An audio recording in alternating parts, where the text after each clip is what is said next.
Have you done your sadaka tijaria? Assalamu alaikum warahmatullahi wabarakatuh. Minia, unya video ya no wa share dia mama very important. Osikani bi efiri mu ahu na emre ofiri mu no. Omo kocheche ajapade no eka one plot of land. Na malamfo no eka say ne saade a omo ka kire nkwala no say omemo mo kwan a omo fa saa ajapade no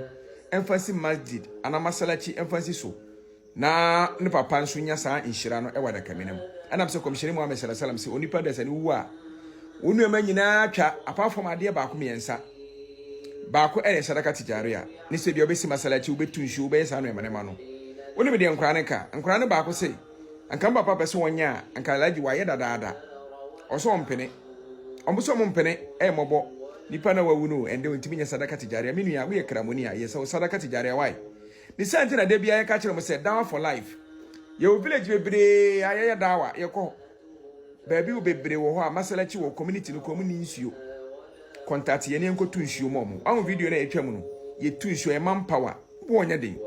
wo maami a wo papa wo ye bi ma no wankasa obetima ye sadaka tijare ama wo wo wiase na wa ye e de ato da obe free wiase wo benya ho nhira kakra bi na wutua wo na ye de wa ya ama wo Nyankopon mo ye na nya me fa ye bo ne nche ye me se e ka mu biom mamo pa aware mo pese mo nya eyere mo pese mo nya kunu no WhatsApp group mo mbra madwane mo dwane a kakra bi na mo registration ba for registration mo dua hwe na ma ade mo inshallah mo benya aware Nyankopon nhira mo no hu emobo no fa ebo ne nche ye nya malamfo afi ne yesua de